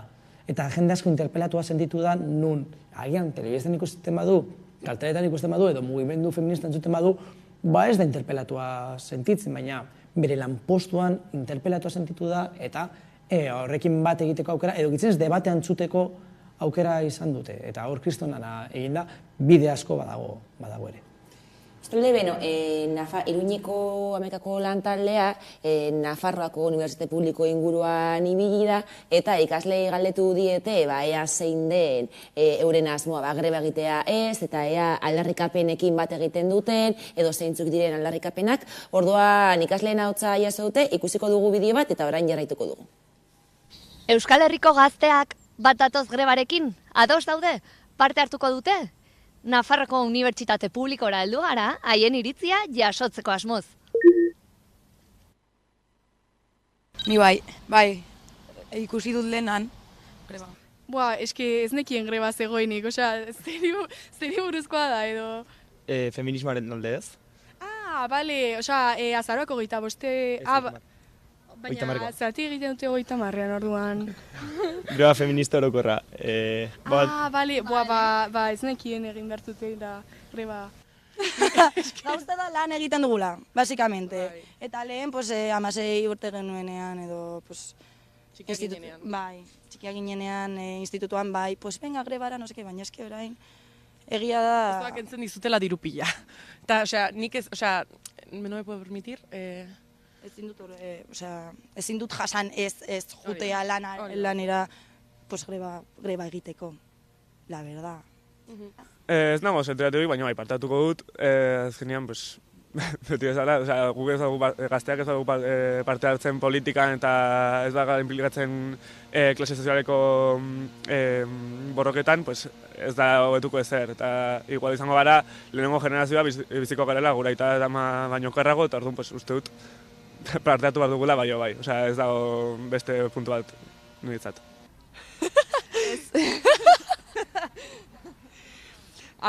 Nik egingo nuke, baina eske azterketak dira, eta ezin dugu. Eske unibertsitateko egoera ez da berena egiteko. Ez da berena greba egiteko orain. Da, azaroako 25 greba, ez? Emakumeen greba, ez? Greba feminista, ez? Erdakit, igual, nola da berdintasuna. Lan kondizio duinak, egunerokotasunean ere berdintasunera llegatzeko pausoak ematea. Unibertsitatean bertan hori gertatzen da, garbitzaileen barnean postu hobeak edo dituzte gizonak eta emakumeak dituzte ezain onak direnak edo. Esan dute orain liburutegian guztiontzat baldintza berberak. Batez ere emakumeentzat dauden lanak, hori, los cuidados edo garbiketak, zaintzak eta garbiketak geroz eta baldintza okerragoak dituztela. Ratioak superhandiak, dirutza, el salario, soldata oso basua eta hori. Nik uste elkartzen direla alde batetik 25koa emakumeen aurkako egindarkeria eta gero zaintza lanak aurrera eramate dituzten pertsonen aldekoa eta orokorrean emakumeen ardura izan den guztia. Uste dut lanketa zainketa lanak. Emakumeak daukate monopolia ez daia gehien bat eta kondizio txarrak orduan hori izango da como zentroa, baina gugatu dute greba orokor bat orduan. Ez dakit osongi. Kontu, azaroan 30ean greba, egia da, batzutan mezuak ez direla jende guztiarengan heltzen. Gero egia da, nik, galdetuko dizuet zuei, oraindik badago jendeak, galdetzen duena, edo gizonek batez ere, ea eurek dauden deituta, martxoaren 8an egin zen deialdiaren berri ezta, eta gainera izenak berak dio, greba feminista orokorra, eta orokorra den aldetik gizarte guztia dago deituta. Orduan, mugimendu feministaren ardura ez da, kontua da gizarteak ez duela irakurtzen edo dena delakoa. Debate oso interesgarri bat, ea greba orokor feminista, edo greba feminista orokorra izan beharko zen, beltzeko, baina nik uste dut, beti gertatzen denean, horako mezu zabal bat, bide nahi duzunean, zabaltasun horretan jendea galtzen da, eta hori ez da zeltan txarra izan behar, ikusi dugu jende askok ez duela greba egingo, eta orain aipatuko dute nire ustez zergatik, baina bai ikusi da nolabaiteko atxikimendu bat dagoela ideia horiekiko, ez da? Eta nik niretzat hori da importante, jendeak ez du tesi bat egin behar jakiteko zergatik doan greba batera, baizik eta izan bat ditu balore eta ideia batzuk, eta nik uste dut hori nahiko konpartituak direla. Egia da, gazteriari dagokionez, agian aurreko, ez dakit belaunaldia, baina, bueno,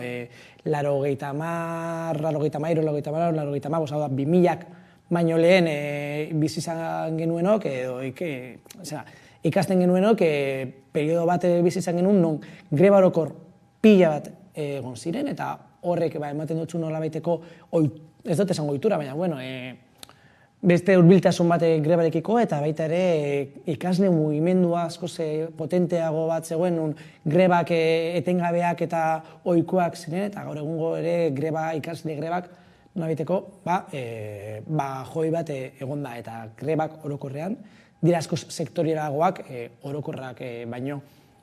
Hor ikasle mugimenduak, zein mugimenduak, baina ezek sindikatuek hausnartu beharko dute greba eta greba tresna bezala nola berraktibatu behar dan, eta horri atxikimendu bat emotea gaztei, ez da?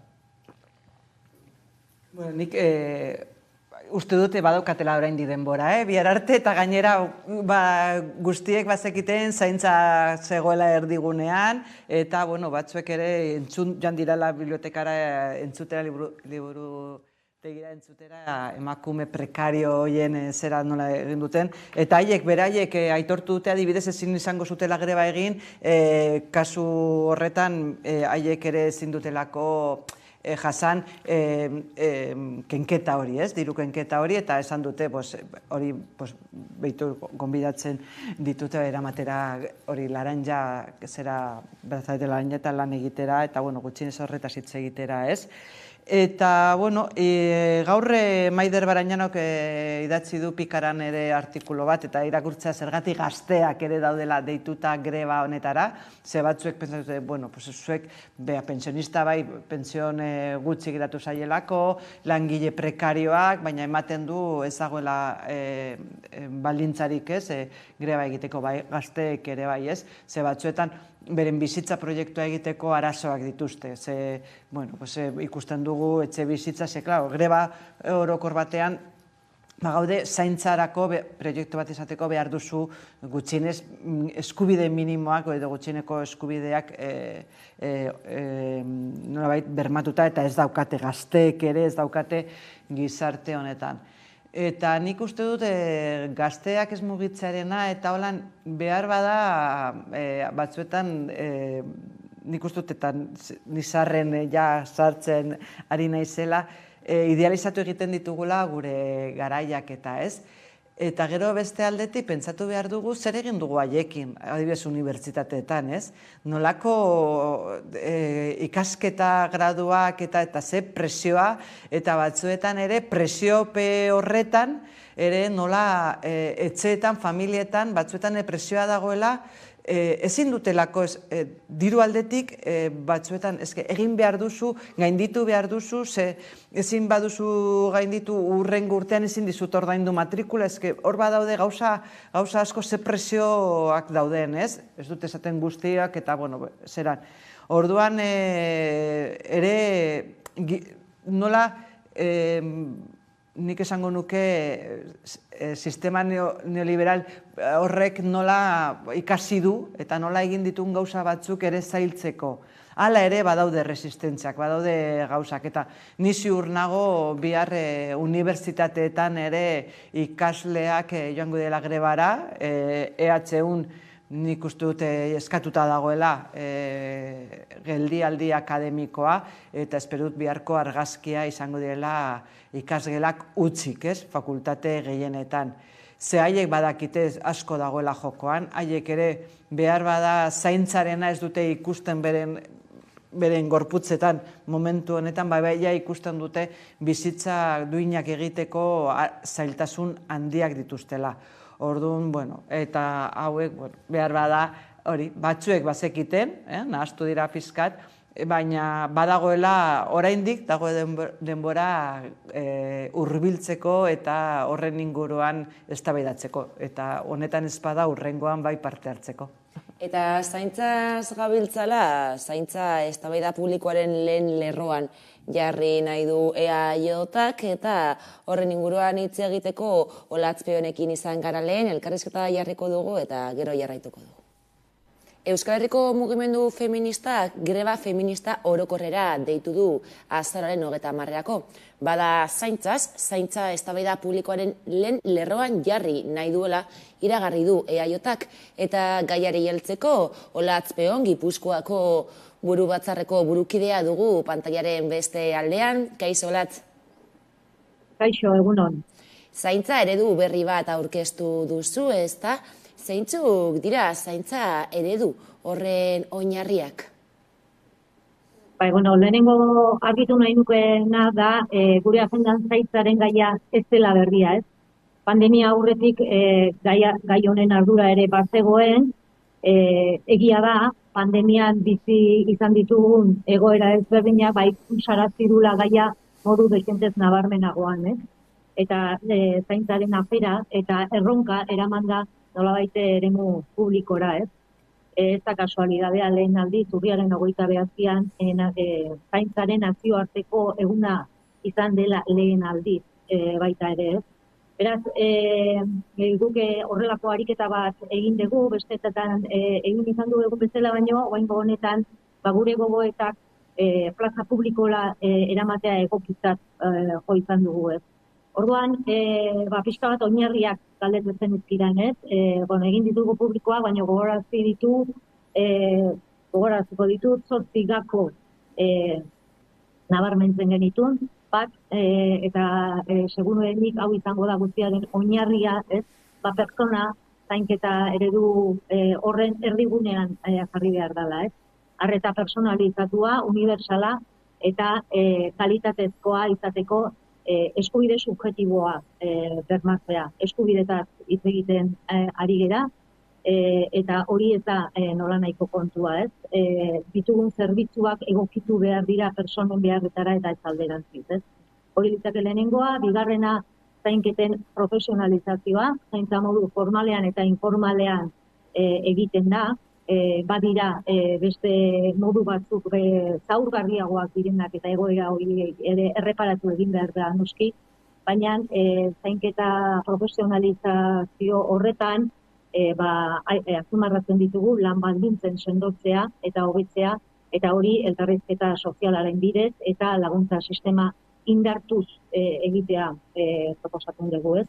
Hirugarrena litzateke etxeko zaintza lehenestea, adineko 10 personatatik 8 etxean bizitzen jarraitu nahi du, eta horregatik etxeko zainketak hobetu eta berrikuntzak txertatzen jarraitu behar da, ez? Laugarrena sistema inklusiboa eta berdintzalea, dakizuten bezala zaintzaren ardura emakumeek izan dute historikoki, eta horregatik beharrezkotzat jotzen dugu desberdintasun egoera hori konpontzeko neurriak hartzea feminismo konprometitu eta berdintzale batetik. 5. gakoa litzateke koordinazio sozio-sanitarioa areagotzea. Kontzeptu sozio-sanitarioa ez da berria ez da ere, baina sakontzen jarraitu behar dela pentsatzen dugu. Beharrezkoa delako erakunde ezberdinen arteko elkarlana, ez? Gizarte eta osasun sistemen arteko lankidetza handiago bat eruntzko behar dugu, eta hobekuntzak txertatzen joanez. Erabiltzaileek arreta integrala kaso dezagun Euskal Administrazioaren aldetik. 6. gakoan komunitatea aipatzen dugu, giza garapen iraunkorra aipatzen dugu kontzeptu bezala komunitatearen alorrean, eta hori ere ez da kontzeptu berria guretzat, komunitate loturak indartzea, gizarte kohesioa eta zaintzarekin konprometituta dauden erakunde elkarte eta pertsonen arteko parte hartze hori areagotuz, ezta?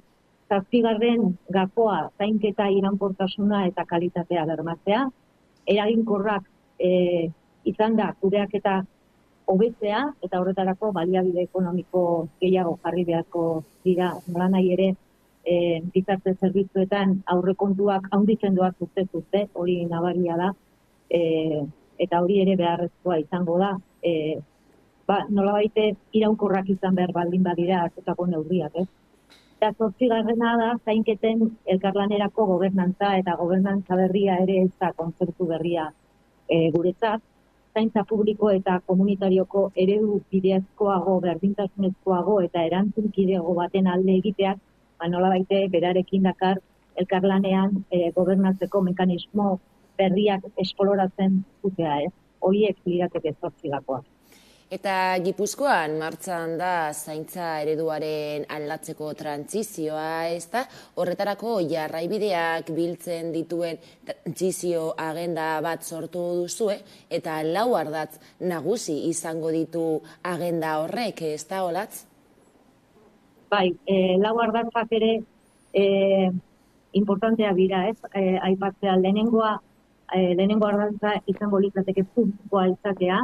Azken finean erantzunkizunaz hitz egiten ari gera. Dakizuten bezala orain arteko eredua izan da eredu bat, erabat familista, familian erantzunkizun osoa jarriaz, eta familiaren barruan oso eredu feminizatua, emakumeengan jartzea erantzunkizun hori, ez? Eta eraldaketa horretan, dagoeneko abiatuta dagoen eraldaketa horretan, lidergo publikoa handiago bateruntz jotzea, ez? Nik uste dut 2008 urtean gizarte zerbitzuen legea indartu zanetik, seguruenik mende honetan zaintzaren gaia erantzunkizun publikotzat barneratzea izango da gizarte aurrerapen handienetako bat. Eta orduan barkatu, jarraitu bai. Nengoan galditu nahi, eta beste 3 puntuak ere garrantzizkoak dira. Eraldatzailea izan behar du, logikoki gizartea aldatzen ari delako, ez? Euskal gizartea gero eta anitzagoa da, eta gure erakundeak eta gure herri antolamenduak dugun errealitate horri erantzun egin behar diote, ez? Familia eredu aldaketak daude, jatorri ezberdineko persona osatutako Euskal Herritar komunitatea osatzen dugu, beraz, kulturaniztasuna kontutan izan behar da, gero eta urte gehiago bizigera, nabarmena da gizartearen zahartzea, genero berdintasuna, naiz eta ibilbide bat egina dagoen, asko dago egiteko eta transizio garai horretan gaude, beraz eraldatzailea beharko du nahita nahi ez. Feminista izan behar du, historikoki lehen aipatu duten bezala zaintza lanak feminizatuak egon direlako, eta gainera ez dutelako inolako errekonozimendurik izan, ez? Beraz, gizon eta emakumeen berdintasuna aktiboki sustatu beharko da, genero ikuspegi eta ikuspegi intersekzionalaren arabera, eta horrek eskatuko du nolanahi ere gizonen erantzunkidetasuna zaintza lanetan, ez? Eta 4. kontzeptua lehenera aipatu detena da komunitatea, komunitarioa izan behar duela, ez?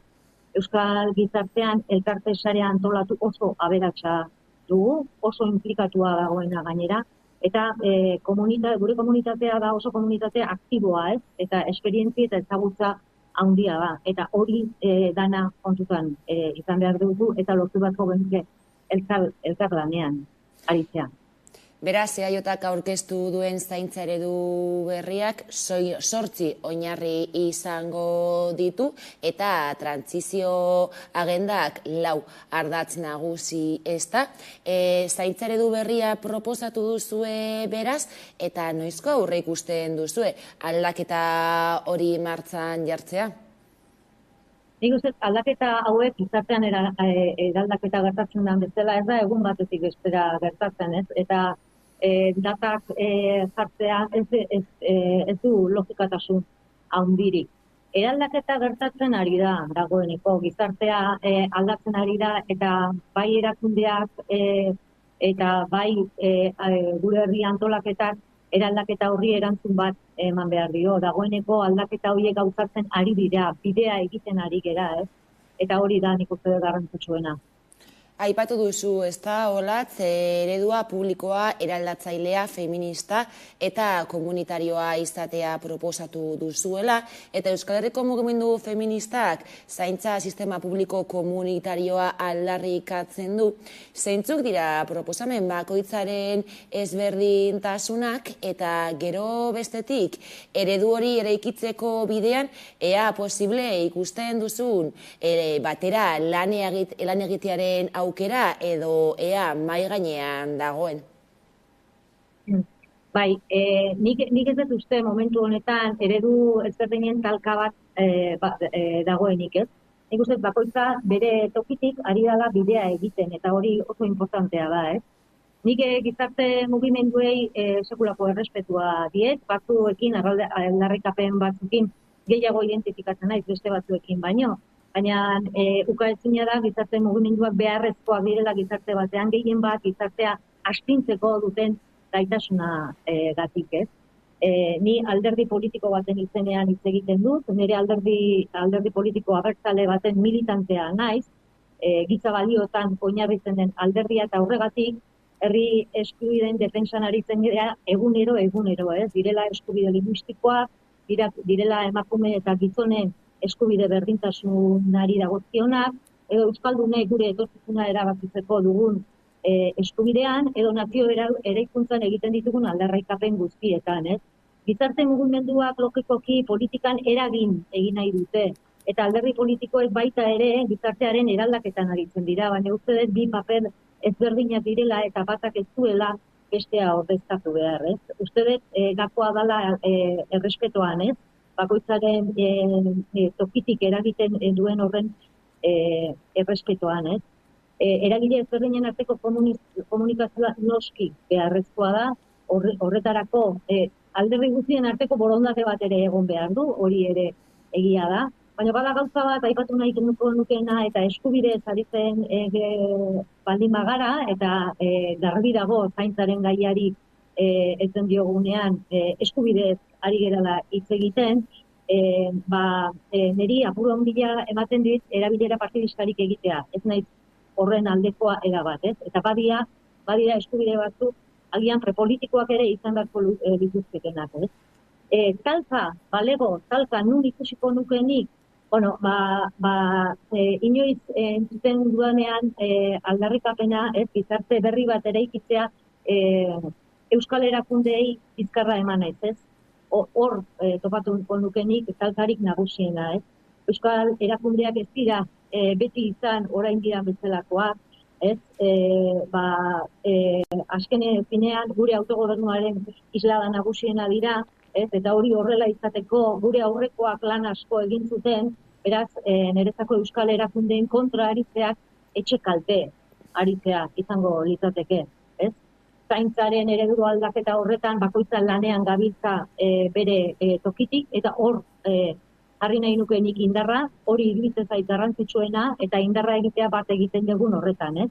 Eta ona izango litzake baita ere bide batez aitortzea orain arte emandako pausoak erakundeetan ez bakarrik Eusko Jaurlaritzan, baita foru aldundietan eta nola ez baita ere gure herriko administrazioan udaletxoetan, no?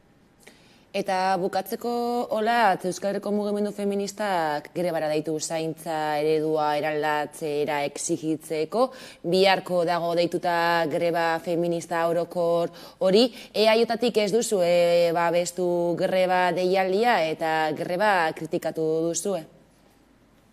Bai, bueno, kritikatu baino gehiago leno aipatu detena, ez? Bakoitzak bere lekua dauka, ez? Nik greba feminista eren, mugimenduak atera ditun komunikatu eta idatzi guztiak irakurri ditut, ez? Eta momentu jakin batean bada zuzeneko kritika bat, baino bi alderdi bakarrik, ez? Eta faltatzen zait, politikari orokorrean zuzentzun baldin batzai, zuzendu behar baldin batzaio, ez? Alderdi guztiak barne biltzea, alderdi guztiak gaude sistema berdinean buru belarri, ez? Orduan hori faltatu izan dut zaigu. Modu guztietara lehen esaten duten bezala, uste dut grebak izango dula oihartzuna eta emakume eta gizon asko jarraituko diotela, ez? baina erakundeak bere gizartean duten egin beharrari zor momentu zaiola horrekin bat egin. Horrek ez du esan nahi lanean ez da bilenik, eta inundikan ere zaintzaren eredu horren transizioan. Eskerrik asko, Latzpeon Gipuzkoako buru batzarreko burukidea gaurkoan gurekin izateagatik eta hurrengora arte. Mila eskertu deitzeagatik.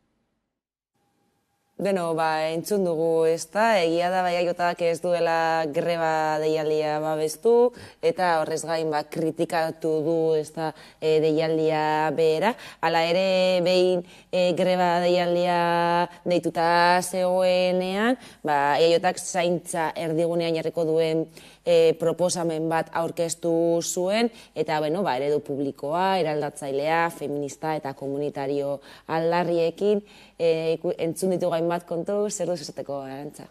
Nik uste diskurtsoa nolabait kopiatu dutela, mugimendu feministaren diskurtsoa hartu dutela, baina nire susmoa da horren atzetik, diskurtsoaren atzetik, ez dagoelako benetan aldatzeko, eredua aldatzeko gogorik, ez? Eta orduan hitz utxalak izan daitezkela.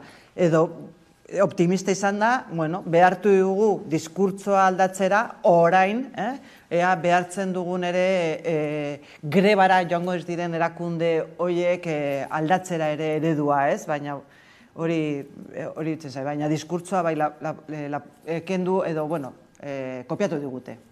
Oso interesgarria aipatu dutena, egia da, ongizatea hitz egiten dugunean bi faktore daude bata. Ze ongizate maila lortzen duzun merkatutik kanpo, desmerkantilizazioa, eta bestea, ze ongizate lortzen duzun familiatik kanpo da emakumeen lanetik kanpo desfamiliarizazioa. Ikusiko dugu haien publikotasuna ez dan privatizazio bat, hau da, subkontratazioa izaten dela, eta komunitarioa ez dan familiaren baitan geratzea zaintza, hau da, emakumeen eskuetan geratzea zaintza, hau da, dena berdin jarraitzea diskurtso politikago batekin. Eskerrik asko Arantza Gutierrez eta Neko Ander Romero gaur gurekin izatagatik eta hurrengora arte. Eskerrik asko zuei. Eta orain tarte bat eta jarraian itzuliko gara eguneko albiste nagusiekin. Orain arte. Arabako erresidentzia pribatu eta etxebizitza komunitarioetako langileek 29 greba egun egin dituzte azken urteetan. Hitzarmen provintzial propioa aldarrikatzen dute.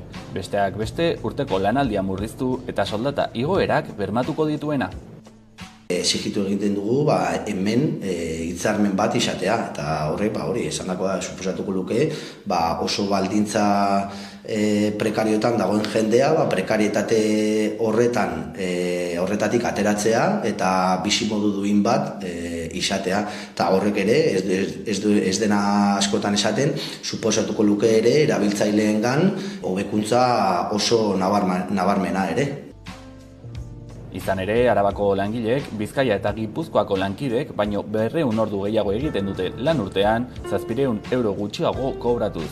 Horrez gain, lankarga ere gehiegizkoa dela salatzen dute. Artatze egokia egiteko astirik ez dutela azpimarratuz. Ez daukagu denborarik. Orduan, denbora ez daukagunean, ezin dugu nahi dugun bezala tratatu. Goizeko turnoan, arratsaldean, gauean, akontrarlo. Ez daukagu denborarik. Gustatuko litzaiguke adindu bakoitzeko itxegin beraiekin, paseo bat eman. Baina ezin dugu, joten gara paseo bat ematera, baina barruan nor geratzen da bestekin. Si estamos bajo mínimos, orduan, ezin dugu. Hitzarmena eskuratzeko negoziazioan, erakunde publikoek bitartekari gisa aritzea eskatzen dute. Dena den, langileek salatu dutenez, erakundeek sektoreak jasaten ari duen privatizazio prozesua laguntzen dute. Privatizazioa suposatzen duena da negozioa bihurtzea, eta negozio bihurtzen denean, zerbait negozioa bihurtzen denean, primatzen duena da dirua irabaztea enpresentzako. Orduan, hauek saiatzen dute kubritzea minimoak, dekretuan jasota dauzen minimoak, eta ez dute bermatzen ez langileen, ez erabiltzaileen eskubideak. Modan jarri da kontzertazioaren izena,